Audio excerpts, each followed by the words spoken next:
I would like to know how the heck he does that.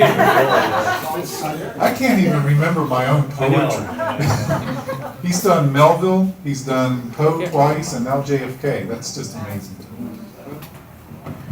He had me so mesmerized I forgot to switch my page to the next one.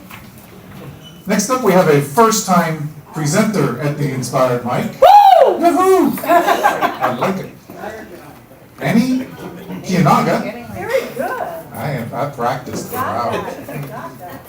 Annie is a writer, artist, and yoga instructor. Annie Kiyonaga has lived all over the world, from her birth in Japan to Latin America, India, and Guadalupe. Annie has availed herself of our gorgeous globe, and she is delighted to be in this corner of it with all of us this evening. Annie Kiyonaga.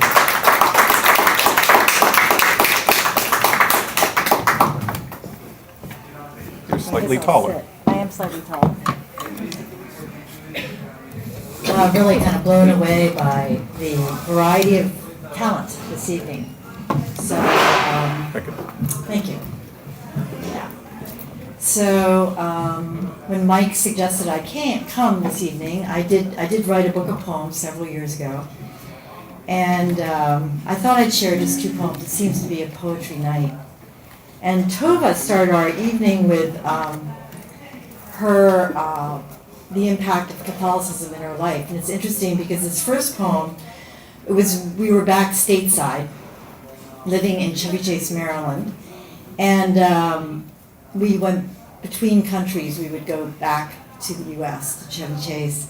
And I was attending Lady of Lourdes parochial school. Now, I did not have that pure experience of exaltation in the Catholic Church. I was way too worried about sinning. I mean, the nuns just really drove it home. I don't know, Tova, if you remember, but mortal and venial sin, I thought, oh my God, I'll never get this, you know. So I had issues with that. But I do remember, I think it was in 3rd or 4th grade, so I was probably about 8 or 9 years old. We were given the assignment to write a poem. And honestly, I think it's probably the best poem I ever would have written.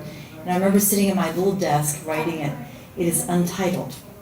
And it starts out, the valley, nestled in among sparkly, thrashing, spraying waterfalls. And I stepped the words like a waterfall, you know. Aqua skies above, contrasted by billowing streams of snowy clouds, merging with snowy peaks. Majestic mountains descending to beautiful rolling meadows, all blended into one. Peace dwells in the valley. Living is unique from this fulfilling existence.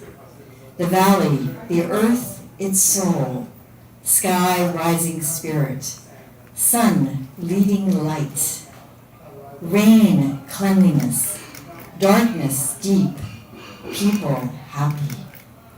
Aren't these associations worth living for? Your mind is your valley.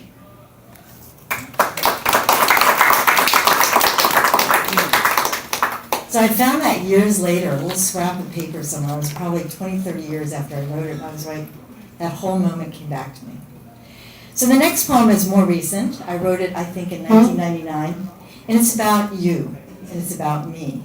So what I would ask is, in this moment, to just sit tall, and because it's a way of receiving the vibration of the poem, actually. And just allow your shoulders to relax down your back, so your chest is very wide.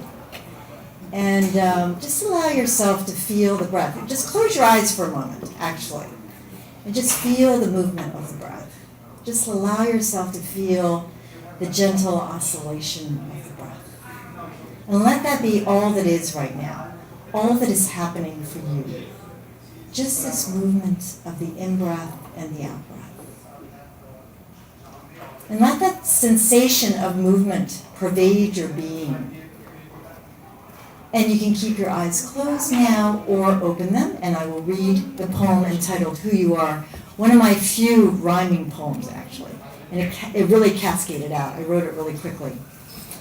Across planets and stars you did travel, to seek life on earth, here to unravel. A destiny sweet and full of great fortune. A life of endless horizon, free from distortion. The wisdom of the stars, of infinite space, full of the presence. You did bring me such intimations dwelling deep in your essence. And as with a hatchling this knowledge does lie, springing forth in your breath, in your being, in your eye. The delusion of duality, seemingly thick and viscous, to those who remember eternal solace in the isness. No need to seek and gnash and wail, for duality is but a fairy tale. Life is replete with magic and splendor, in the child's gaze, in the slope of the giraffe's neck, sweet and tender. Sigh the releasing sigh, let go of the pain, drink in the nectars of life's pure refrain. Amid seeming complication, what would appear trial and tribulation, touch your heart, feel the earth.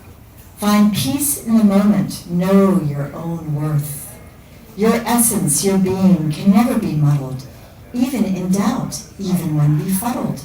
Let go and trust. Weep your tears if you must. The earth will receive them patiently and with great love.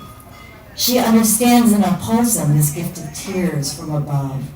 For she knows who you are, even if you might not. You are endless being, that divinity so dearly sought. Dear one, take this moment and know who you are. The earth does tell you, as does the star. You are part of all that is. Loneliness does not befit you.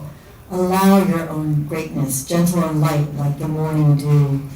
Be humbled by this vast expression, by the love that comes from every direction, from the bird, from the baby, from the chorus of grass growing, from the starlight, from the moonlight, from the sun up in heaven glowing. You are this love, this eternal being. Let go of not knowing. Let go of not seeing. Thank you very much.